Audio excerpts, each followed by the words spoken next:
નમસ્કાર, આપ જોઈ રહ્યા છો નેશન પ્લસ ન્યૂઝ. હું છું આપની સાથે હેતલ વગર. છોટાઉદેપુર નગરના વિવિધ વિસ્તારોમાં એમજીવીસીએલ દ્વારા મધ્ય ગુજરાતમાં અંડરગ્રાઉન્ડ કેબલિંગનું કામ ચાલી રહ્યું છે, જેને લઈને નગરપાલિકાને મોટા પાયે નુકસાન થવા પામ્યું છે.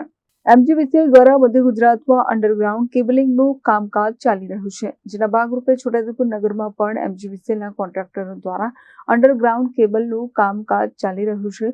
સમગ્ર છોટાઉદેપુર નગરમાં એમજીવીસીએલના કોન્ટ્રાક્ટર દ્વારા અંડરગ્રાઉન્ડ કેબલિંગ કરવાની કામગીરી ચાલી રહી છે. એ દરમિયાન સમગ્ર નગરમાં 7 ઉપરાંત જગ્યાએ પાણીની લાઈનો તોડી નાખવામાં આવે છે અને એક જગ્યા ઉપર ભૂગર્ભ ગટરની લાઈન પણ એમજીવીસીએલના કોન્ટ્રાક્ટર દ્વારા તોડી નાખવામાં આવી છે. આ ઉપરાંત નગરપાલિકાએ લાખો રૂપિયાના ખર્ચે હાલમાં જ કરેલી પેવર બ્લોકની કામગીરી પણ ભંગાણ થઈ જવા પામી છે. એમજીવીસીએલના કોન્ટ્રાક્ટર દ્વારા નગરપાલિકાને કોઈ પણ પ્રકારની લેખિત મંજૂરી વગર અને નગરપાલિકાના કર્મચારીઓ સ્થળ ઉપર હાજર રાખ્યા વગર અડધલ અંડરગ્રાઉન્ડ કેબલિંગની કામગીરી શરૂ કરી દેતા નગરપાલિકાને લાખો રૂપિયાનું નુકસાન થઈ રહ્યું છે. જેના સંદર્ભે નગરપાલિકાએ 18 લાખ રૂપિયા જેવી રકમ નુકસાન પેટે વસૂલવા કોન્ટ્રાક્ટરને નોટિસ પાઠવી છે.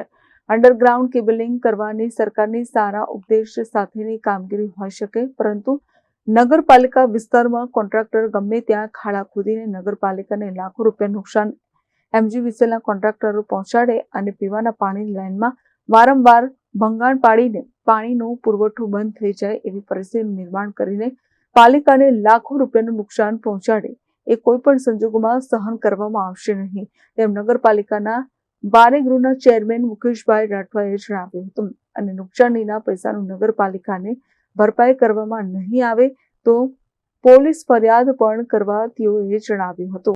નગરમાં ઠેર ઠેર પાણીની પાઇપલાઇનોનું ભંગાણ કરેલ છે, જેથી લોકોને અઠવાડિયા સુધી પાણીના ન મળવાથી હાલાકી ભોગવી પડી છે. તેમજ રોડ રસ્તાઓ ખોદી નાખેલ છે, પેવર બ્લોકો નવા બેસાડ્યા છે, એને બી નુકસાન પહોંચાડેલ છે. આ પ્રકારની બધી નુકસાનીઓ ને તેમજ ભૂગર્ભ ગટર યોજનાઓને પણ નુકસાન પહોંચાડેલું છે. નગરપાલિકાને 18 લાખ જેટલું નુકસાન થયેલ છે. આજે આ કામગીરી કરતા રોડ રસ્તા અને પેવર બ્લોક અને પાણીના લાઈનોને નુકસાન થયું છે અને પાણીની પાઇપલાઇનો ઉપર જ એમજીવીસીએલની લાઈનો નાખી દેવામાં આવી છે. તે ભવિષ્યમાં પણ નુકસાનકારક સાબિત થશે. આ નુકસાન થવા બદલ એમજીવીસીએલને